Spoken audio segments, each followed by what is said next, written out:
C'est parti. Donc, dans un premier temps, Challenge Me, pour ceux qui ne nous connaissent pas, donc on a une solution d'évaluation et de feedback où on va positionner l'étudiant en position en correcteur. Donc, on va lui demander d'apporter un regard critique sur les travaux de ses pairs, les membres de son groupe, etc. Donc, ça, on va le voir juste après. Donc, vous nous connaissez voilà, sur l'évaluation par les pairs probablement, mais c'est vrai que maintenant, on va pouvoir aller plus loin avec aussi de l'évaluation par l'enseignant si besoin, ce qu'on appelle aussi de la coévaluation, et d'être évalué par des étudiants et des enseignants. On le verra dans la slide juste après. On est intégré aux principaux Learning Management Systems du marché, donc Moodle, Blackboard, Brightspace. Ça veut dire qu'il ne va pas y avoir de connexion, de login, mot de passe supplémentaire pour accéder à ChangeMe. On ajoute une activité ChangeMe comme n'importe quelle autre activité dans son cours. Et on travaille avec l'enseignement supérieur principalement, notamment des écoles de commerce, des écoles d'ingénieurs, des universités en France, Suisse, Canada et Belgique. Je vais passer tout de suite sur les cas d'usage. Donc, aujourd'hui, on va pouvoir adresser un certain nombre de cas d'usage, parmi lesquels vous allez retrouver ce qu'on appelle l'évaluation intragroupe, donc le fait d'évaluer, demander aux étudiants d'évaluer les membres de leur groupe suite à un travail réalisé en commun. On peut faire de l'évaluation de livrables, déposer des travaux, évaluer les travaux des autres, faire de l'évaluation de présentation, donc permettre aux étudiants d'évaluer les présentations qui sont en cours, de l'auto-évaluation, faire de la co-évaluation aussi, donc c'est le fait d'être évalué à la fois par des étudiants et des enseignants, ou d'autres profils de correcteurs. On va pouvoir faire de l'évaluation de feedback, donc permettre aux étudiants d'indiquer s'ils ont trouvé les feedbacks reçus utiles ou non.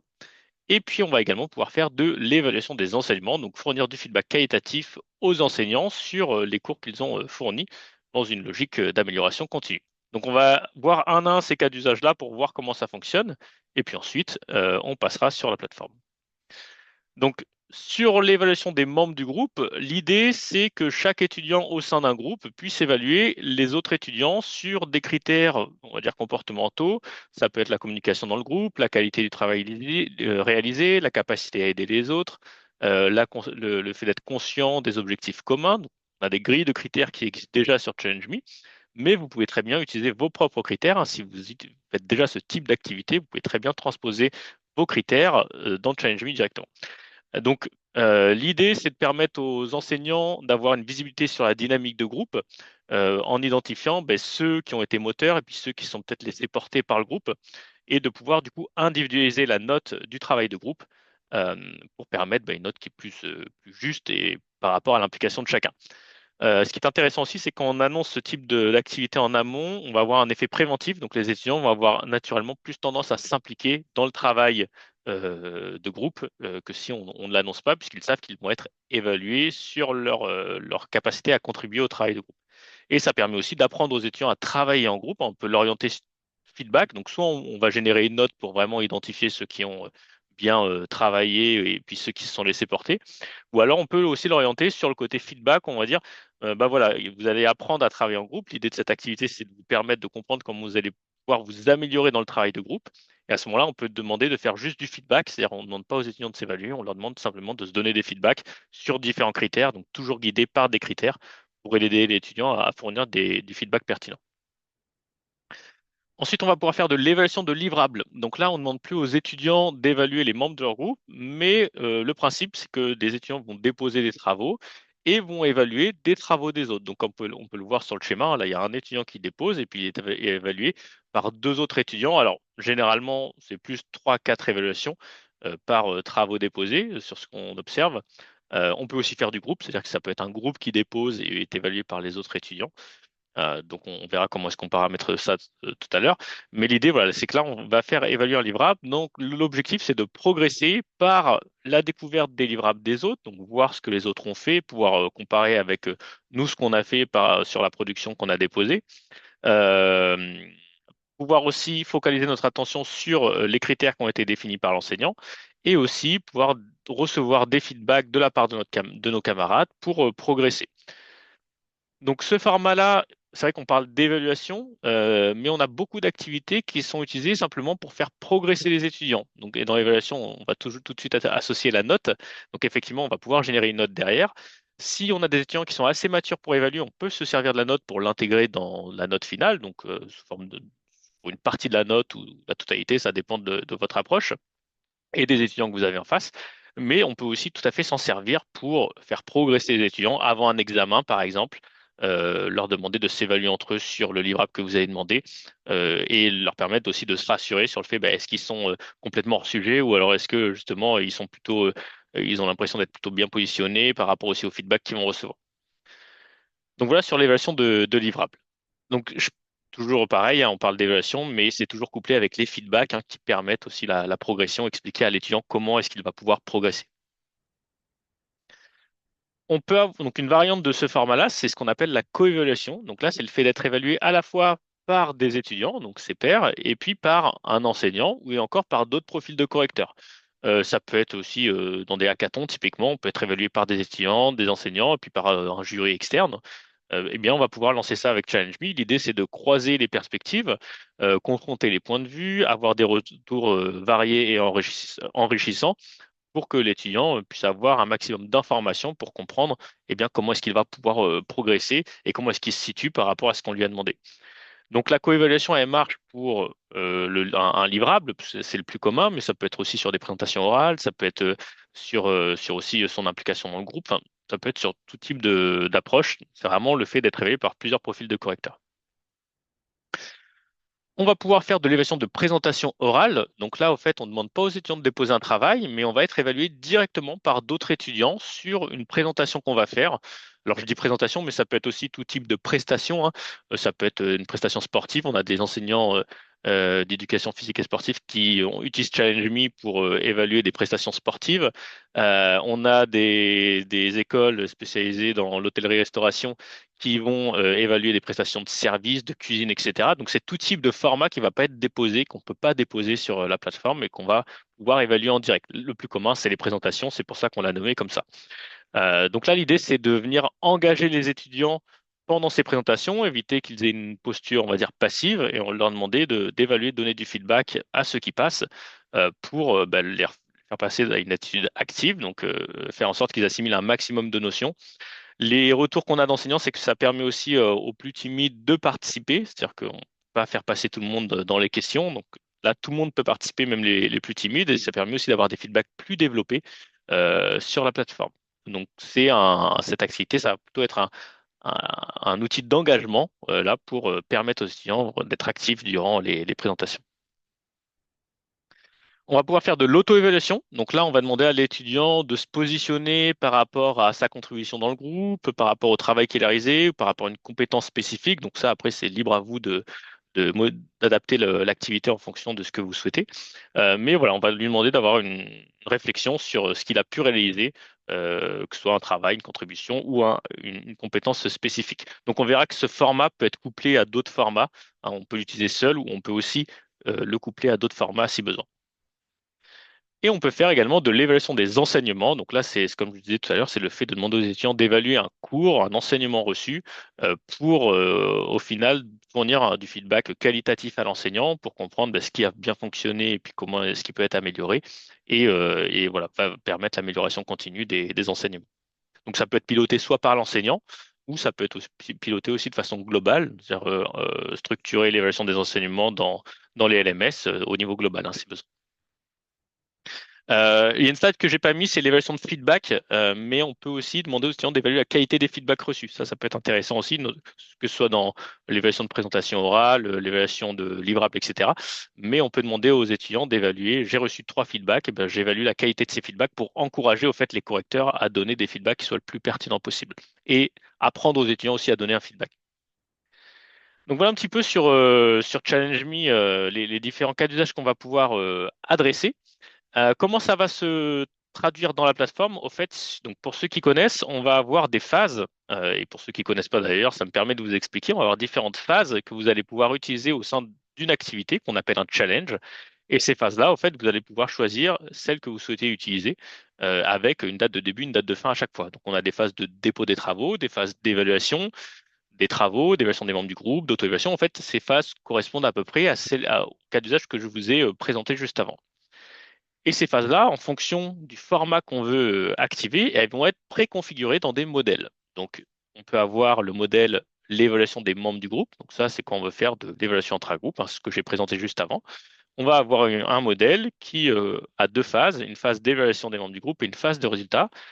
Et tout sera déjà préconfiguré, c'est-à-dire que vous aurez déjà des critères, vous aurez déjà des configurations spécifiques au modèle. Il ne vous restera plus qu'à ajouter les utilisateurs et les dates souhaitées, sachant qu'après tout est éditable, hein, vous pouvez tout à fait modifier ça, mais l'idée c'est de vous faire gagner un maximum de temps.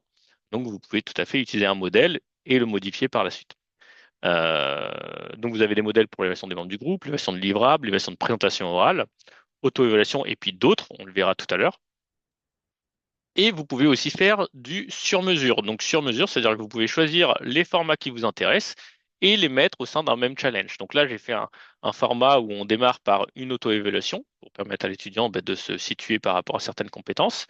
Ensuite, on va lui demander de déposer un travail. Et puis ensuite, ce travail sera co-évalué par des enseignants, des étudiants et puis des professionnels. L'étudiant va pouvoir consulter ses résultats et va pouvoir de nouveau s'auto-évaluer sur ces compétences-là. Après, on pourrait très bien lui demander un second dépôt qui serait de nouveau évalué, etc. Faire vraiment des parcours qui sont très longs. Donc, on le voit de plus en plus, hein, des enseignants qui s'approprient la plateforme en créant des parcours complets. Ou alors, on peut l'utiliser que sur des voilà, modèles spécifiques, comme je l'ai présenté juste avant. Donc, ce qu'il faut retenir là, c'est vraiment ce concept de phase, où une phase, ça va être une action qu'on demande à un participant. Et du coup, on a des modèles qui correspondent à des cas d'usage et on peut faire aussi du sur-mesure. Rapidement, avant de vous présenter ce que ça donne sur l'interface, donc ça c'est une petite capture de l'interface, mais on ira juste tout à l'heure. En fait, côté enseignant, quand vous allez les paramétrer, ça va être très visuel, c'est-à-dire que vous aurez les phases que compose votre challenge, donc là, dépôt de travaux, évaluation des membres du groupe. Donc là, j'ai un challenge où on demande aux étudiants d'évaluer les travaux des autres et aussi d'évaluer les membres de leur groupe. Et ensuite, on leur restitue le résultat à une date spécifique. Donc, vous voyez, ça vous permet de voir un petit peu sous forme de Gantt comment ça va se passer. Euh, Ensuite, sur les résultats, vous allez pouvoir identifier très rapidement les étudiants, les notes reçues, les notes par phase si vous avez différentes phases, sinon vous n'aurez qu'une seule colonne. On verra tout à l'heure comment rentrer dans le détail des feedbacks. Et puis ensuite, au niveau de la participation, ça c'est une capture d'écran d'un étudiant qui doit évaluer deux présentations, hein, deux travaux déposés, hein. Donc on est dans le cadre de l'évaluation de livrables ici. Donc sur la droite, il a les différentes phases sur lesquelles il doit participer ou va participer. Et puis après, on voit sur la gauche, hein, il a deux présentations à évaluer ici. Donc il clique sur une présentation et il peut évaluer par rapport à des critères prédéfinis pour lui permettre de participer. Maintenant que j'ai dit ça, je vais pouvoir switcher sur Challenge Me pour vous montrer eh bien, concrètement comment ça se passe pour paramétrer une activité. Hop, alors. Donc je vais partir depuis un Moodle, puisque c'est la plateforme qui est la plus utilisée avec les écoles avec qui on travaille. Mais on a aussi pas mal de Blackboard, de Brightspace, puis aussi d'autres LMS, notamment chez Camilo ou Shamilo, je ne sais plus comment ça se prononce. Mais du coup, voilà, c'est le même principe, c'est-à-dire que vous avez un cours, là je suis dans un cours, et on va ajouter une activité Challenge Me dans ce cours-là pour la configurer. Donc je vais passer en mode édition. Et ensuite, je vais cliquer sur Ajouter une activité ou une ressource. Là, je suis toujours dans Moodle, je ne suis pas encore dans Challenge Me. Donc là, je sélectionne l'activité Challenge Me. Je vais la nommer. Je vais mettre webinaire. Et je vais cliquer sur Enregistrer et afficher. Et ouvrir dans une nouvelle fenêtre. Et là, du coup, à partir de ce moment-là, j'arrive dans Challenge Me. Donc, si vous l'utilisez en direct, hein, c'est-à-dire que si vous ne passez pas par un LMS, vous accéderez à cette interface en cliquant sur Nouveau Challenge ici. Mais quand on passe par un LMS, on ajoute l'activité dans le LMS pour qu'elle soit reliée à l'activité Challenge. Et donc là, je vais retrouver les modèles dont on a parlé juste avant. Donc, dépôt évaluation de travaux, typiquement, ça, c'est un modèle où j'ai trois phases, hein, comme on l'a vu aussi. L'évaluation des membres du groupe, pareil, je peux regarder les phases que compose ce challenge. Je peux cliquer sur En savoir plus aussi pour comprendre l'objectif du modèle, à quoi ça sert et puis les bénéfices. Et après, on a d'autres modèles que vous pouvez explorer si ça vous intéresse, sachant que les modèles les plus utilisés sont en haut, hein, dans les modèles populaires. Et après, si vous voulez faire du sur-mesure, on peut cliquer sur Créer un nouveau challenge en modèle, et puis là, vous partez de zéro vraiment, et puis vous ajoutez une à une les phases qui vous intéressent. Donc là, dans mon exemple, je vais choisir le modèle évaluation des membres du groupe, mais vous verrez que c'est la même chose, hein, pour dépôt évaluation de travaux ou l'évaluation de présentation. Donc je clique sur Créer. Donc là, je vais passer par différentes étapes de paramétrage. Donc déjà la planification. J'ai une date de début, une date de fin pour ma phase d'évaluation intra-groupe, et puis une date de publication des résultats. Je peux modifier les dates en cliquant dessus et en modifiant les phases. J'ai aussi des notifications automatiques pour avertir les étudiants du démarrage de la phase et pour envoyer un rappel à ceux qui n'ont pas participé 24 heures avant la fin. Ensuite, je vais pouvoir définir les consignes. Donc, on voit qu'elles sont déjà définies, mais vous pouvez les modifier si besoin. Pareil pour les résultats. Ensuite, je vais pouvoir inscrire les participants. Donc là, ce qui est intéressant de savoir, c'est que si vous êtes dans Moodle, là je suis dans le cadre d'une évaluation intra-groupe, donc où chacun évalue les membres de son groupe, j'ai besoin d'apporter des groupes.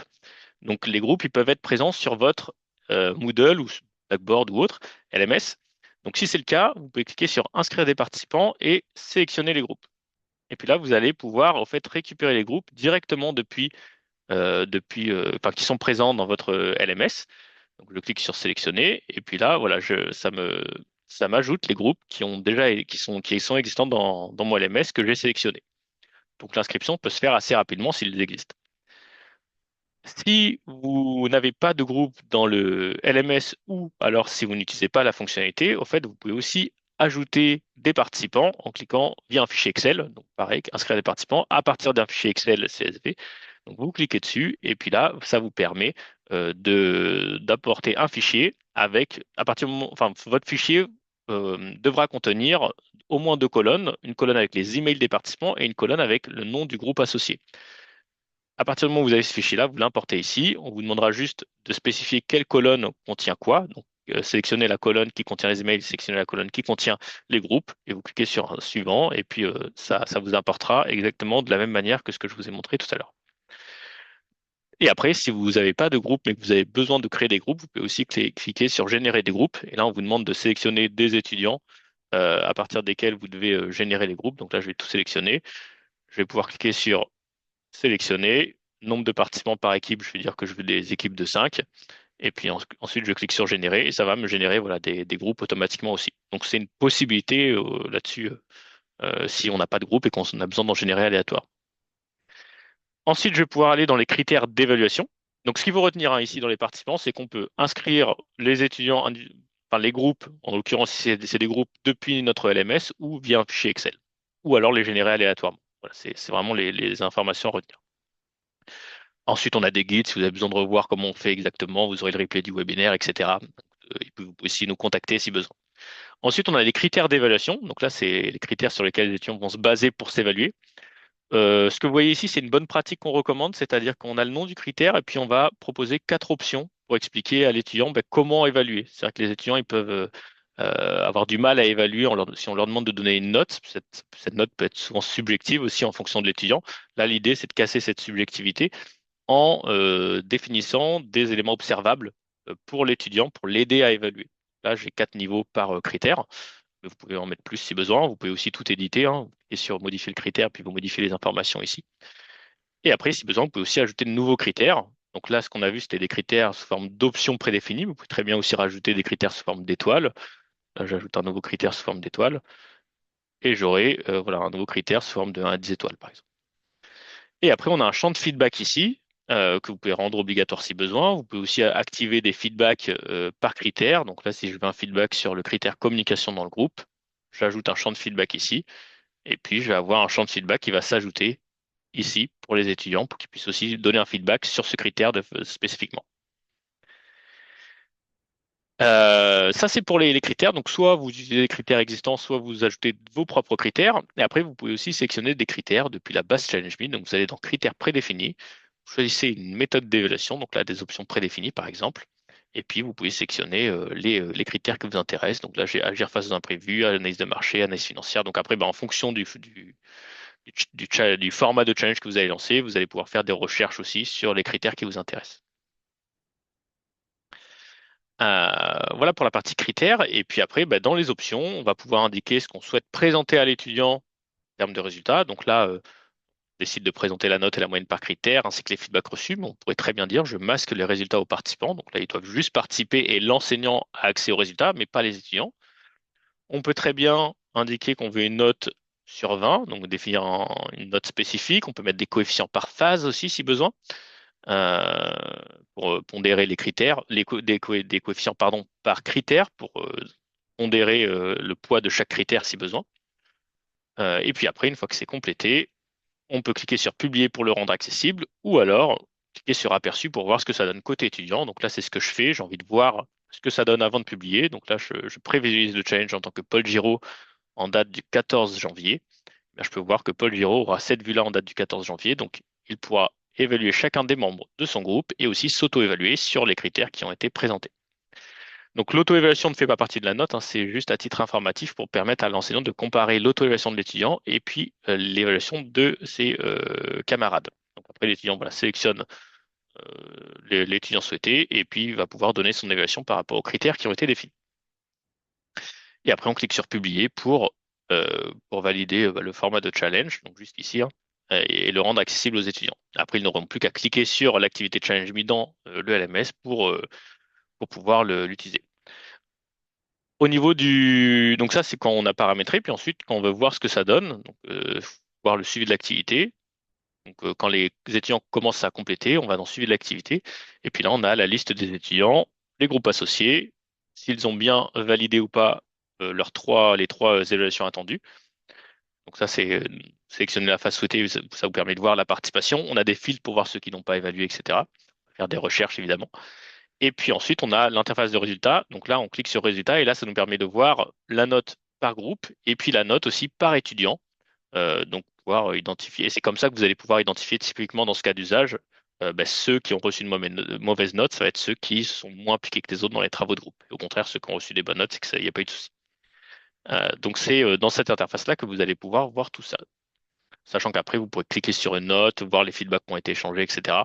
Donc là, j'ai pas de données puisque je viens de le créer, mais sur un challenge avec de la donnée, c'est ce que vous verrez. Juste pour vous montrer qu'en fait, c'est exactement le même principe si vous créez un autre format de challenge. Donc là, je vais faire un autre format qui est l'évaluation de travaux, par exemple. Hop, donc je vais ajouter une activité ou une ressource. Donc toujours pareil, hein, je vais utiliser challenge me ici. Là, je vais l'appeler plutôt évaluation de travaux. Donc là, si on souhaite faire évaluer des livrables, évaluation de travaux par les pairs. Je clique sur enregistrer affiché, ouvrir dans une nouvelle fenêtre. Et donc là, au lieu de sélectionner le modèle évaluation des membres du groupe, je vais pouvoir cliquer sur dépôt évaluation de travaux. Donc là, on demande à l'étudiant de déposer un travail et d'évaluer les travaux des autres. Donc dans la planification, on voit que c'est le même principe, hein, j'ai des phases. Alors sachant qu'après, je peux faire évoluer ces phases, hein, si besoin, je peux rajouter une autre phase. Si je veux rajouter une phase d'évaluation des membres du groupe, le format qu'on a vu précédemment, je peux très bien en rajouter une à partir du modèle, hein. Et là, ça me permettra d'avoir un format où j'ai à la fois de l'évaluation de travaux et puis de l'évaluation des membres du groupe. Ça, c'est tout à fait possible, hein, si besoin. Là, je ne vais pas le faire, mais c'était juste pour vous montrer qu'on peut le faire. Donc, j'ai trois phases, dépôt, évaluation, résultat. Euh, Ensuite, j'ai les consignes, toujours pareil. Les participants, c'est exactement le même principe, à la différence que là, on a deux phases. Donc, on peut potentiellement inscrire des étudiants différents sur les deux phases. Si c'est de l'évaluation par les pairs, ce sera les mêmes dans la phase de dépôt et d'évaluation. Là, je vais pouvoir dire, je veux un dépôt en groupe, par exemple. Donc là, je vais dire, j'inscris en équipe, sélectionner des groupes. Euh, alors, je vais plutôt faire une inscription individuelle puisque je vous ai montré en groupe tout à l'heure. Donc là, je vais cliquer sur sélectionner les participants et je vais inscrire les étudiants individuellement. Donc là, chaque étudiant inscrit va pouvoir déposer son propre travail. Si c'était une inscription en groupe, chaque groupe devra déposer un travail. Et puis ensuite, là, je vais pouvoir dire, je souhaite réutiliser les participants de la phase de dépôt. Donc là, ça va me récupérer les mêmes participants que la phase de dépôt. Donc les 16 étudiants qui déposent vont également devoir évaluer. Les critères, on l'a vu tout à l'heure. Les options, donc là, on peut avoir des options pour la phase de dépôt pour définir le format attendu. Est-ce que c'est de la vidéo, est-ce que c'est du PDF ou est-ce qu'on autorise tous les types de formats? Dans l'évaluation, on peut lever l'anonymat si besoin, parce que c'est vrai que je ne l'ai pas précisé, mais tout est anonyme, hein. Les étudiants ne voient pas qui ils évaluent et ne peuvent pas voir par qui ils sont évalués dans le cadre de l'évaluation de travaux. Et puis les résultats, c'est ce qu'on a vu tout à l'heure. Euh, et ensuite, dans l'attribution, le seul point qui va différer, c'est dans l'attribution des évaluateurs ici. C'était un onglet que vous n'aviez pas tout à l'heure, parce qu'en fait, dans l'évaluation intra-groupe, on n'en a pas besoin, parce que c'est déjà fait. Chaque étudiant évalue les membres de son groupe. Là, vous allez devoir dire le nombre de travaux évalués par étudiant. Donc là, vous définissez 3 et après, c'est le système qui se charge d'attribuer dynamiquement, au moment de la connexion de l'étudiant, les travaux qu'il doit évaluer, sachant qu'il ne lui présentera jamais son propre travail. Que ce soit réalisé de façon individuelle ou en groupe, l'étudiant ne pourra pas évaluer son propre travail. Et on a un autre onglet que je vous ai pas présenté aussi tout à l'heure, c'est l'assistance IA. Donc c'est sous forme d'option, hein, mais vous pouvez très bien nous demander un test si le contrat de votre école ne l'a pas, si vous souhaitez le tester. En fait, cette option permet d'activer des agents IA. Donc, on a un webinaire dédié en janvier, fin janvier à ce sujet. Donc, n'hésitez pas à vous inscrire si ça vous intéresse. Mais là, l'idée, c'est de permettre de mettre à disposition des étudiants, par exemple, un agent IA sur la phase d'évaluation, là pour mon exemple, qui permettra à l'étudiant de rendre son feedback plus utile et pertinent. Là, je sélectionne l'agent IA et ça permettra à l'étudiant, pendant la phase d'évaluation, de pouvoir faire appel à un agent IA qui lui dira comment améliorer le feedback qu'il a rédigé. Ça, c'est un cas d'usage qui est pas mal utilisé. Vous pouvez retrouver un autre cas d'usage qui est pas mal utilisé là-dessus sur les agents IA, sur un agent IA de synthèse. Là, vous pouvez sélectionner synthèse des évaluations et feedback reçus. Ça permettra à l'étudiant, lorsqu'il arrive en phase de résultat, s'il a reçu une dizaine d'évaluations avec des feedbacks associés, d'avoir une synthèse des points forts, des axes d'amélioration sur le travail qu'il a réalisé. Sachant que si vous avez un challenge qui comporte à la fois une phase d'évaluation de travaux puis une phase d'évaluation des membres du groupe, hein, par exemple, l'agent IA ici va faire une synthèse à la fois sur la qualité du travail réalisé, mais aussi sur la contribution de l'étudiant au travail de groupe.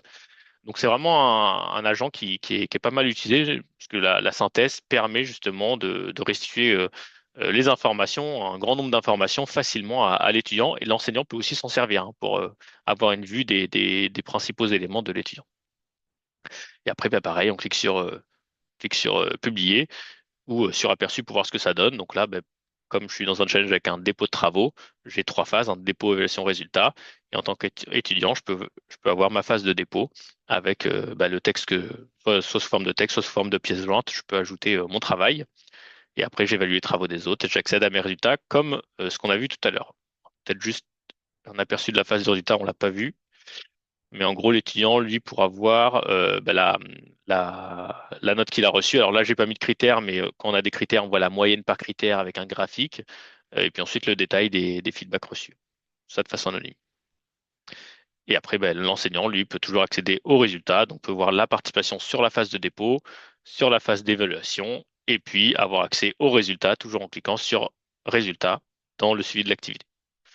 Après, on peut exporter ces résultats au format Excel et on peut aussi republier les résultats dans le gradebook du LMS si on a besoin de les réimporter dans le LMS, donc avec un simple clic. Voilà, j'ai réussi à pas dépasser une demi-heure. J'essaie de vous montrer un maximum de choses dans un minimum de temps. L'idée, c'était surtout de pas aller, on n'a pas vu tous les cas d'usage d'un point de vue technique sur la plateforme, hein. L'idée, c'était juste que vous compreniez surtout le principe avec les phases, les modèles et les cas d'usage qu'on peut associer à ChallengeMe. Donc maintenant, si vous avez des questions, ben, je vous invite à les poser. Alors, je vois que Mireille Fouillot a une question, donc n'hésitez pas à activer votre micro pour la poser. Tout à fait. Bonjour, vous m'entendez bien? Très bien. Voilà, Mireille Fouillot, Université de La Réunion. Donc, je suis complètement débutante sur le sujet. J'ai eu juste une petite formation en Oui. novembre. Et donc, il y a quelque chose dont je me souvenais plus parce que nous n'avons pas Challenge Me dans Moodle. Oui. Et donc, je ne me souviens plus comment on donne accès aux étudiants au challenge. Alors, en fait, ils auront juste besoin, ben, je vais vous montrer juste là, quand on n'est pas intégré dans un LMS, au fait, il faudra juste leur fournir une URL. Donc, c'est app.challengeme.online. En fait, donc je vous l'enverrai hein, juste après. Sinon, elle est également dans le guide. Mais voilà, vous fournissez app.challengeme.online et au fait, là, je vais me déconnecter. Les étudiants arriveront ici. Et du coup, donc vous les aurez préalablement inscrits dans un challenge. Ils n'auront plus qu'à cliquer sur récupérer mon mot de passe ici, renseigner l'email que vous avez renseigné et ils recevront un lien de connexion dans leur email directement.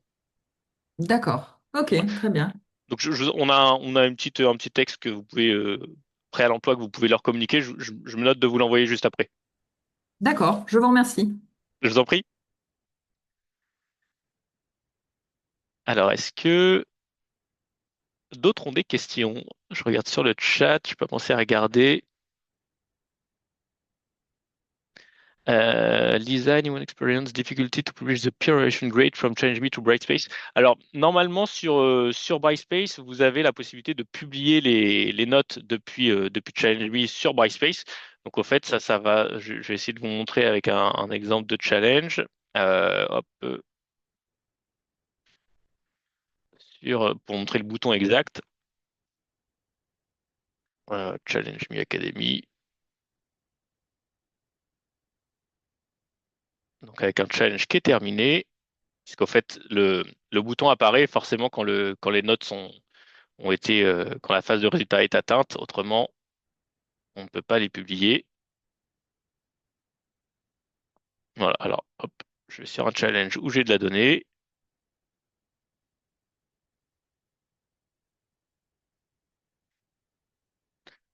Voilà, donc là, je suis sur un challenge de démo. Et au fait, quand vous cliquez ici, vous avez publié les notes vers le LMS. Et là, ça vous permet, donc, on vous demandera ensuite sur quel élément.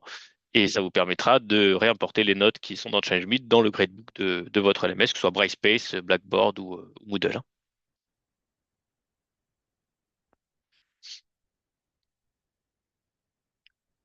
Est-ce que d'autres ont des questions? Sinon, je serais ravi d'y répondre par la suite si besoin.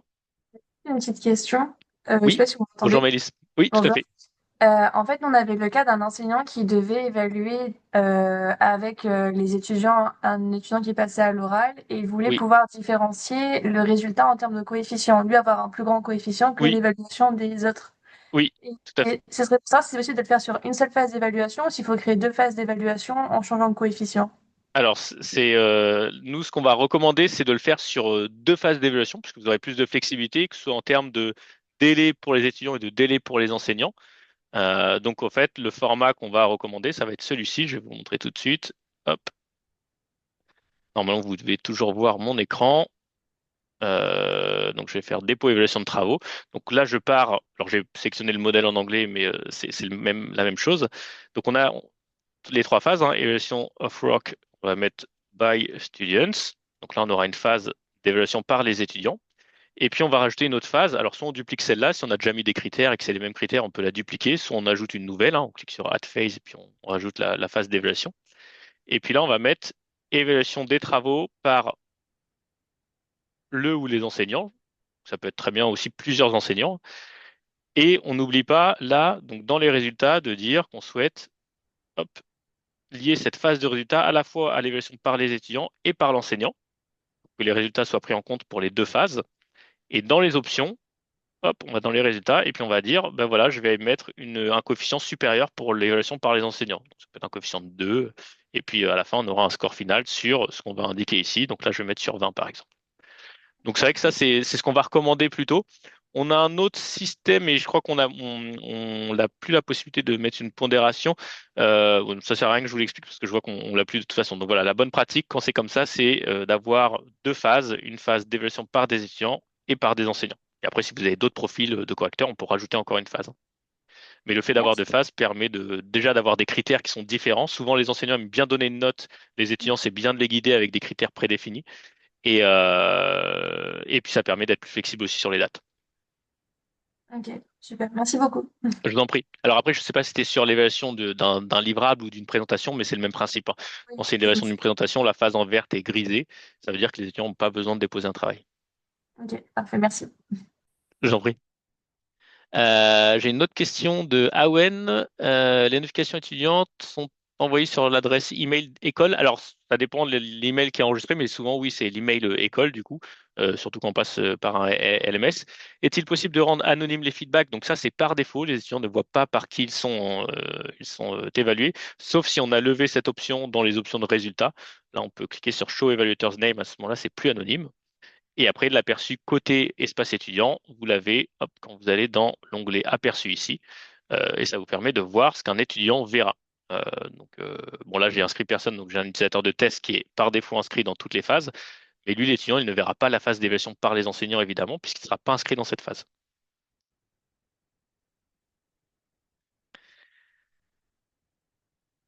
Eh bien, merci à tous en tout cas pour votre participation. Si vous avez d'autres questions, de toute façon, vous allez recevoir un email avec le replay. N'hésitez pas à répondre à cet email avec vos questions. Vous aurez aussi un lien si vous souhaitez prendre rendez-vous avec nous pour préparer une activité. Donc, je ne l'ai pas précisé, mais l'idée, c'est pas de vous laisser seul avec la plateforme, c'est qu'on puisse vous accompagner.